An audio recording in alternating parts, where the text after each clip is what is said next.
रहीम अल्हम्दुलिल्लाहि रब्बिल आलमीन वस्सलातु वस्सलामु अला सय्यिदिल अंबिया'i वल मुरसलीन।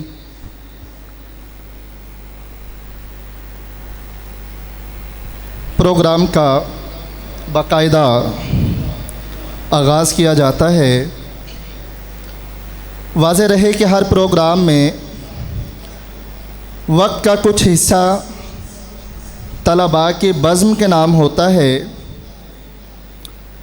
इसके कई पहलू होते हैं कि तलबा का कॉन्फिडेंस, खुद एतमादी बहाल हो और आने वाले मेहमानों को इस इदारे के तलबा की सलाहियतों का भी अंदाज़ा हो। आपने तो जाने कैसे सुना,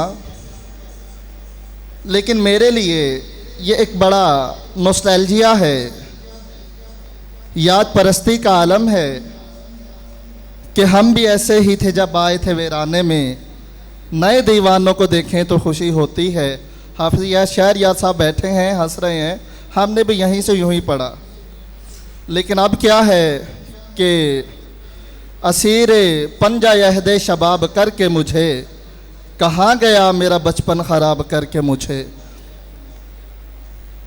गुज़श्ता कल हमारे बरादर मुकर्रम मौलाना कारी इसहाक साहिब के इदारे में एक हिफ्ज़ की तकमील का प्रोग्राम था, और जब भी कभी तकमील कुरान के प्रोग्राम हो वो मेरे लिए बड़े जज़ब का बाइस होता है। मैं जा रहा था, आंखें भीग गईं, सुनते रहे, कईयों की आंखें भीगी देखी, खुद की भी भीग गईं। ये कैसा टाइम टू पे ऑफ है कि वालिदैन ने जो मेहनत की, अपना तन मन धन लगाया और अल्लाह के इस मौजज़े को अपने बच्चों को सीने में ज़ब्त करवाया। आज उसकी तहसीन, इनाम और अदायगी का मौका है। तो उस मौका पर उस्ताद गिरामी वहाँ जो मेहमान खुसूसी मुकर्रर थे, उन्होंने एक वाक़या सुनाया कि काजी अबू बकर अय्याश रहमहुल्लाह, जो सहा सित्ता के बड़े रावियों में से हैं, ये जिस वक़्त इंतकाल होने लगा तो इनकी हमशीरा इनके सरहाने आकर रो रही हैं। तो भाई ने पूछा कि आप क्यों रो रही हैं? तो कहने लगी कि लंबा सफ़र है, ज़्यादा राह जाने कितना है, मंजिल कैसी है, घाटियाँ क्या होंगी, बस ये सोचकर रोना आ गया। और जाहिर है कि दिल किसी वक़्त रिक्कत में होता है, नरमी में होता है। तो ये वाक़या जब सुना तो लड़ गया। काजी अबू बकर ने आंखें खोली और बहन को देखा और फरमाया कि तुम रोती क्यों हो? मैं जिस कमरे में लेटा हूँ, मैंने इसी कमरे में 18,000 दफ़ा कुरान करीम मुकम्मल किया है। और कुरान पढ़ने वाला कितनी हदीसें हैं, हाथ पकड़ कर ले आएगा पढ़ने वाले को कि अल्लाह मेरी सिफारिश इसके हक़ में कबूल कीजिए। वाज़ेह हदीसें हैं, सही हदीसें हैं, अपने दर्जे में अतम और मुतवातिर हैं, कोई झूठ नहीं।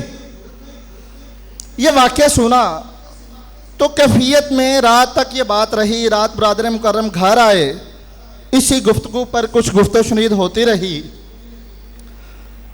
आप ज़रा अंदाज़ा कीजिए, हम बर्रे सगीर के लोग हैं, हम मदीना भी जाएं तो ओहद की उस पहाड़ी को चूमना अपनी सादत समझते हैं, जिसके बारे में कोई राह चलता कह दे कि इस जगह को रसूलुल्लाह सल्लल्लाहु अलैहि वसल्लम ने मस किया था, छुआ था। हम ऐसे ही हैं, हमारी अकीदतें छुए चूमे बगैर पूरी नहीं होती। तो जब ये वाक़या सुना तो मैं देर तक सोचता रहा, वो काजी अबू बकर कैसे थे, वो कमरा कैसा था, वो बहन कितनी खुश नसीब थी, वो दिल कितना कल्बे सलीम था कि अल्लाह ने उनको कुरान करीम 12 दफ़ा पढ़ना नसीब किया। काश वो कमरा मुयस्सर आए उस कमरे में कुछ सांसें लें और उसका तनफ्फुस ही अपने अंदर हुलूल कर लें। यह बरकत है। आज जब यहाँ आया तो मुझे कल वाले इस वाक़े का जवाब मिल गया। ये जो इदारा है, क्या यहाँ कम 1000 दफ़ा कुरान पाक पढ़ा जाता है? क्या वो नूर यहाँ नहीं? तो आपको इस नूरानी इदारे के पुरनूर माहौल में खुशामदीद कि आपके आज के सांस ऐसे माहौल में अंदर बाहर आ रहे हैं जहां हर लम्हे कुरान पाक पढ़ा जाता है, सुना जाता है, सुनाया जाता है, सही किया जाता है, मोटिवेट किया जाता है, डीमोटिवेशन हो उसको ख़त्म किया जाता है। ये जगह तो रहमत है।